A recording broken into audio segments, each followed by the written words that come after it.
অর্থাৎ হ্যাক হয়েছে তিনি বলেছেন। আমার প্রশ্ন হলো, তার আইডি কেন হ্যাক হবে?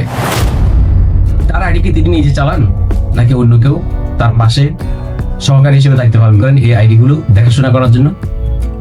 তাহলে উনি কি দায়িত্ব পালন করলেন?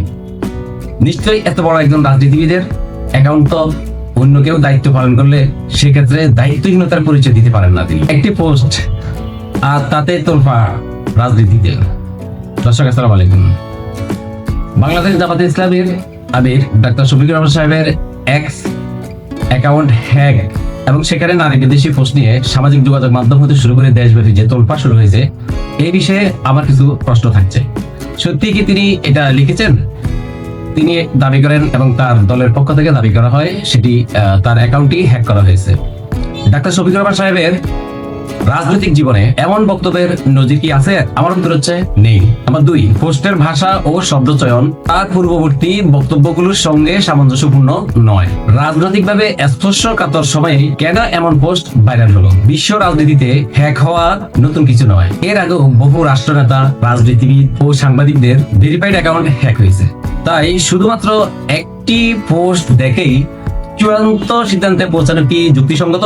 এই ঘটনাকে ঘিরে রাজনৈতিক প্রতিপক্ষরা দ্রুত প্রতিক্রিয়া দেখালেও ফ্যাক্ট যাচাইয়ের আগে আবেগতাড়িত প্রতিক্রিয়াই বেশি চোখে বসছে এখন। এটি কি প্রমাণ করে না গুজব কিংবা সত্য নয়? এটা যাচাইয়ের পূর্বে রাজনৈতিক অস্ত্র হয়ে ওঠা এমন কোন ভাষা নিয়ে রাজনৈতিক মাঠ গরম করা আপনি কি মনে করেন? সাধারণ জনতা কি মনে করবে? যারা ন্যূনতম এ বিষয়ে জ্ঞান অধিকার রাখেন তারা কি মনে করবেন? একটি পোস্টেই কারো চরিত্র নির্ধারণ করে না। তাতে আমার টুইটার অ্যাকাউন্ট হ্যাক করে নোংরা একটা পোস্ট, কোন জায়গা থেকে এটা করা হয়েছে এটা আমরা চিহ্নিত করে ফেলেছি। তিনি যদি এটা বলেন হ্যাক, অথবা তিনি যদি অস্বীকার করেন বিষয়টি, তাহলে তো এই বিষয়ে আর কোনো কথাই থাকলো না। আগে যাচাই করতে হবে হ্যাক হয়েছে কিনা, এবং সেটা আপনি নির্ধারণ করবেন না, সেটা রাষ্ট্রযন্ত্র নির্ধারণ করবে যে অ্যাকাউন্টটি হ্যাক হয়েছিল কিনা। প্রমাণ ছাড়া কাউকে দোষী সাব্যস্ত করে তার বিরুদ্ধে অশালীন কুরুচিপূর্ণ মন্তব্য করে স্লোগান, মিছিল, মিটিং ইত্যাদি গণতন্ত্র ও ন্যায়ের পরিপন্থী। সত্য জানতে হলে দরকার যাচাই, বিশ্লেষণ ও ধৈর্য, গুজব নয়।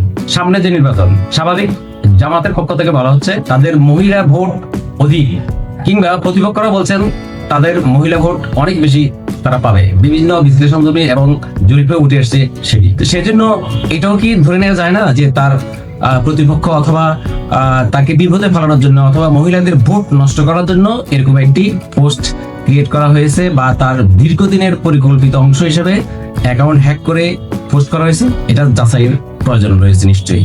যদি সত্য হয় তাহলে তো অবশ্যই তিনি সাফারিং হবেন। ডাক্তার শফিকুর রহমান সাহেবের রাজনৈতিক যে ক্যারিয়ার আমরা দেখিনি বা কেউ বলতেও শুনিনি তিনি তার মুখ দিয়ে একটি খারাপ বাক্য ব্যবহার করেছেন। তিনি কেন এই প্রশ্ন দিবেন এই সময়ে? তিনি তো ভবিষ্যৎ রাষ্ট্র নায়ক হতে পারেন, যেমনি ভাবে বিএনপি তারেক রহমানও নায়ক হতে পারেন। তাদের দুইজনেই তারা চিন্তা, প্রত্যেকটি কথা অনেক চিন্তা চেতনা করে তারা পোস্ট করবেন এবং ভাষা ব্যবহার করবেন। এটাই তো স্বাভাবিক। যাদের হাতে ভবিষ্যৎ রাষ্ট্রের চাবিকাঠি থাকবে তারা কি এত সহজে বেফাস মন্তব্য করতে পারে? কখনো না। এই জায়গায় যদি তারেক রহমান হতো তাহলে কি আমরা সেটা বিশ্বাস করতাম? মোটেই না। কখনো এই সময়ের মধ্যে, এমন একটি সময় আর মাত্র অল্প কদিন নির্বাচন, এটা একে অপরকে দোষারোপ কিংবা একে অপরের ভোট নষ্ট করার একটা অজুহাত মাত্র। যারা অনলাইনে দক্ষতার সহিত কাজ করে তারা বুঝতে পারবে হ্যাকিং বিষয়টি। আরেকটি বিষয় হলো, যদি তার আইডিটি হ্যাক হয়, অর্থাৎ হ্যাক হয়েছে তিনি বলেছেন, আমার প্রশ্ন হলো তার আইডি কেন হ্যাক হবে? তার আইডি কি তিনি নিজে চালান, নাকি অন্য কেউ তার পাশে সহকারী হিসেবে দায়িত্ব পালন করেন এই আইডি গুলো দেখাশোনা করার জন্য? তাহলে উনি কি দায়িত্ব পালন করলেন? নিশ্চয়ই এত বড় একজন রাজনীতিবিদের অ্যাকাউন্ট তো অন্য কেউ দায়িত্ব পালন করলে সেক্ষেত্রে দায়িত্বহীনতার পরিচয় দিতে পারেন না তিনি। অ্যাকাউন্ট হ্যাক হওয়ার আগে অনেকগুলো প্রক্রিয়া হ্যাকাররা ওভারটেক করে যেতে হয়। 2 ফ্যাক্টর আইডেন্টিফিকেশন আছে। এখন এত সকাল কারো অ্যাকাউন্ট হ্যাক করা, কারো তথ্য নিয়ে যাওয়া, পাসওয়ার্ড এত সহজ ভাবে আপনি পাসওয়ার্ড দিলেন যে পাসওয়ার্ডটি হ্যাকাররা বা রোবট, এখন হ্যাকারের জায়গায় কিন্তু মানুষ থাকে না। হ্যাকাররা নিয়মিত চেষ্টা করে রোবট দিয়ে, নিজেরা সারাক্ষণ কোনো এই চেষ্টা করে না যে কার অ্যাকাউন্ট হ্যাক করতে পারে, কার অ্যাকাউন্ট হ্যাক করলে তাদের লাভবান হবে, বা একটা অ্যাকাউন্ট হ্যাক করে দিতে পারলে প্রতিপক্ষ থেকে কত টাকা নিতে পারে, সর্বময় তারা চেষ্টা করে। যারা আইসিটির উপর বিশেষজ্ঞ তারা অনেক ভালো জানেন। আবার হ্যাকিং থেকে মুক্তি পাওয়ার জন্য অনেক প্রক্রিয়া আছে। তাহলে যারা এই অ্যাকাউন্টটি ডিল করছেন তারা কি আইসিটির উপর বিশেষজ্ঞ না? হ্যাক হয়েছে এটা তো নিশ্চিত। তাহলে হ্যাক যদি হয় আপনারা কি করলেন? আপনাদের দায়িত্ব কি ছিল? এত বড় একজন নেতার অ্যাকাউন্ট হ্যাক হবে আর আপনি দায়িত্বে বসে থাকবেন? দ্রুত তাকে সাসপেন্ড করে তাকে শাস্তি দেওয়া উচিত আগে। অ্যাকাউন্ট কেন হ্যাক হলো? আর হ্যাক হওয়ার সাথে সাথে কেন সেটা বিপরীত অ্যাকাউন্ট থেকে বলা হলো না যে এই তার আইডিটি হ্যাক হয়েছে?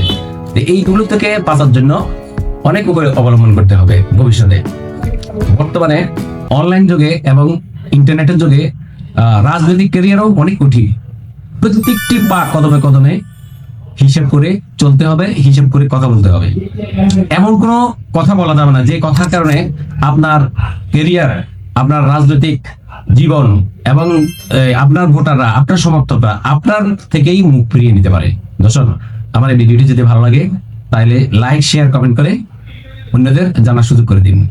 ধন্যবাদ সবাইকে। আসসালামু আলাইকুম।